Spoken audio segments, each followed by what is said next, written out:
The Swamp of Despond.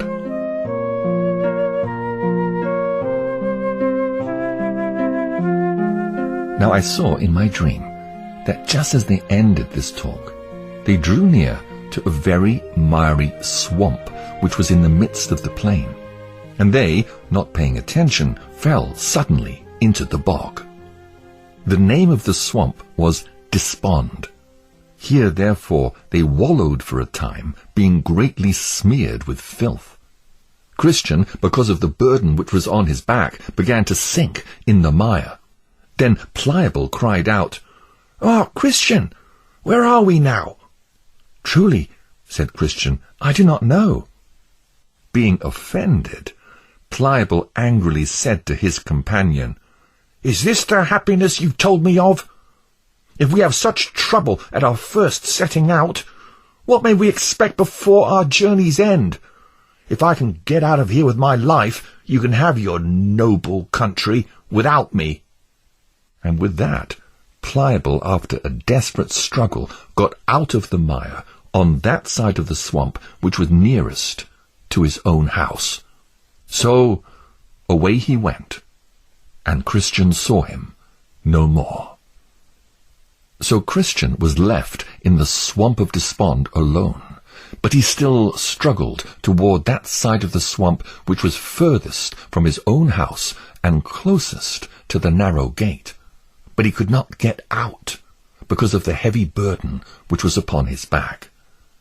I then beheld in my dream that a man came to him whose name was Help, and asked him what he was doing there.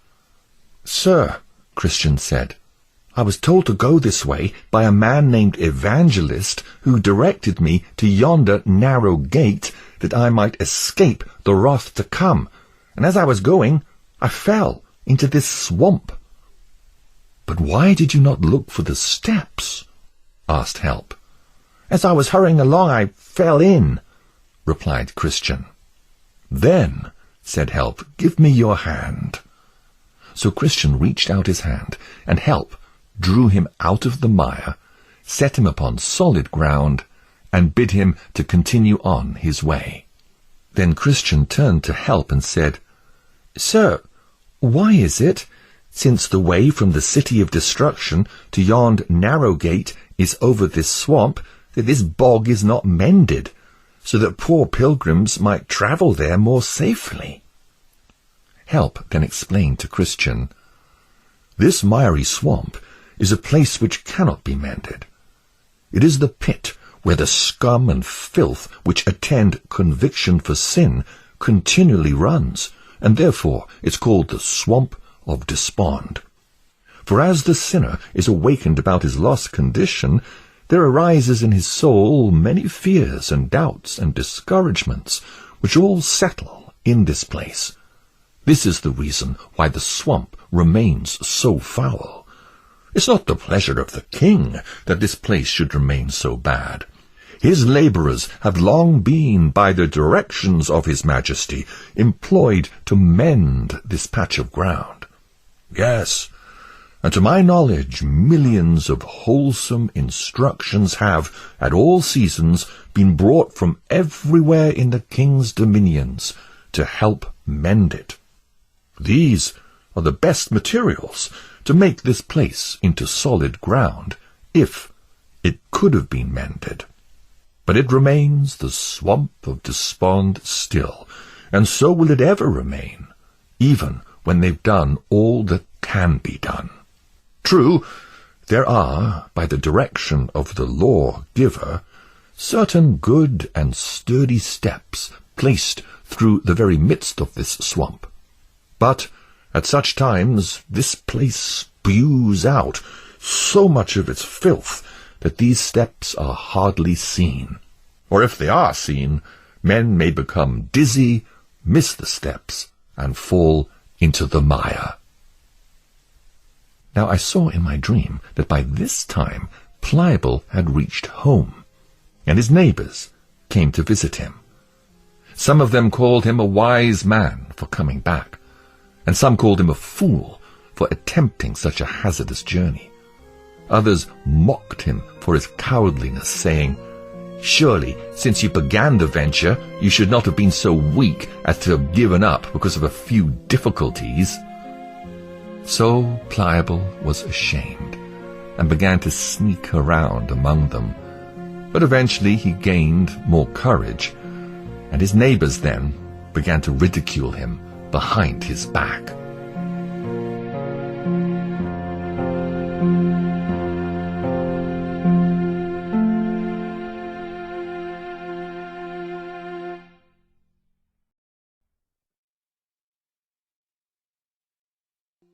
Mr. Worldly Wise Man.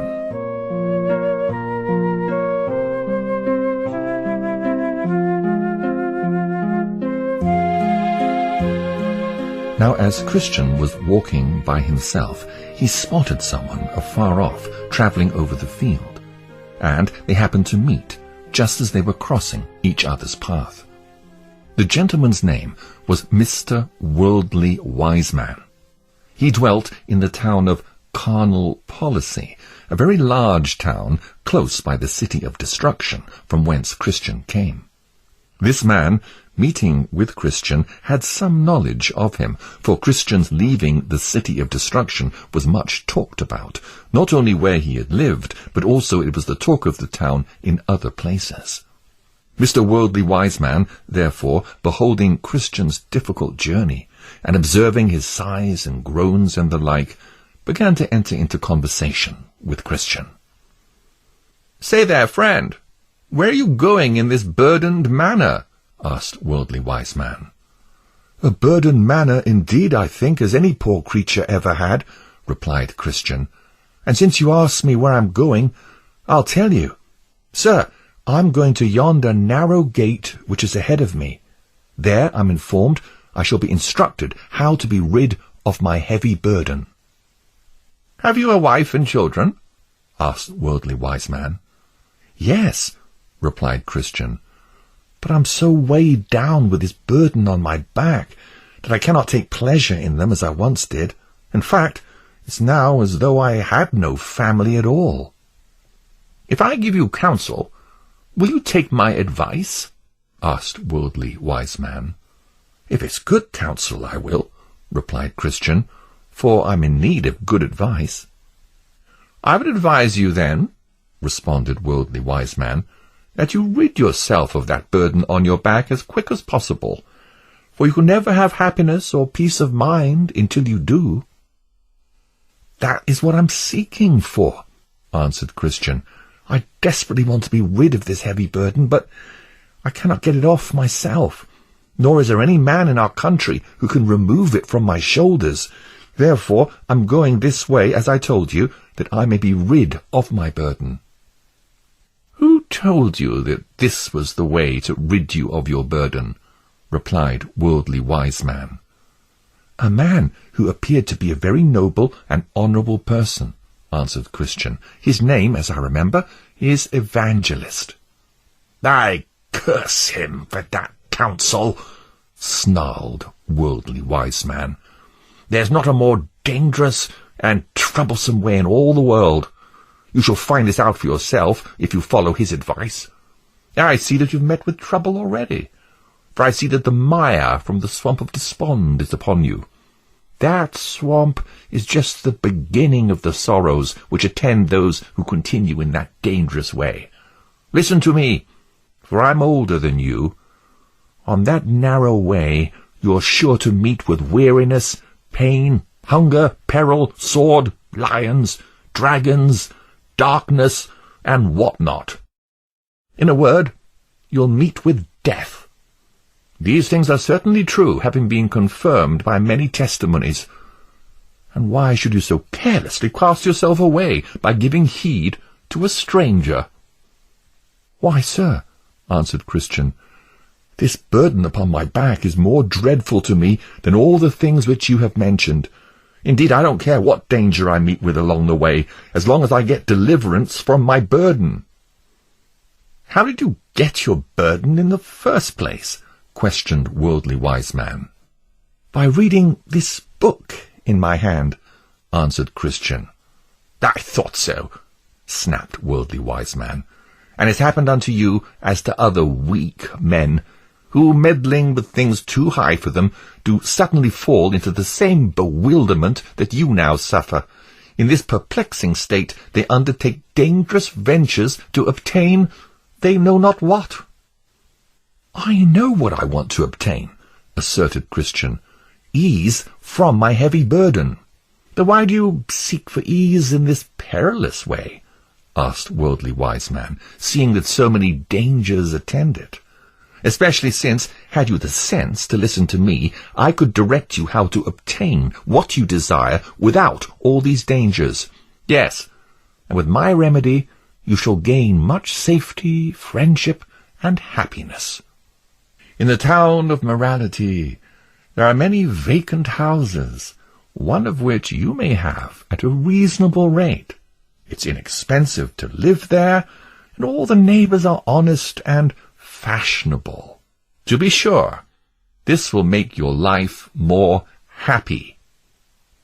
Now Christian was somewhat in a dilemma, but he shortly concluded that if what this gentleman had said was true, then his wisest course was to take the advice of Worldly Wiseman. So Christian inquired, Sir, what is the way to this honest man's house? Do you see yonder hill? Asked Worldly Wiseman. Yes, very well, replied Christian. You must go by that hill, directed Worldly Wiseman, and the first house you come to is his.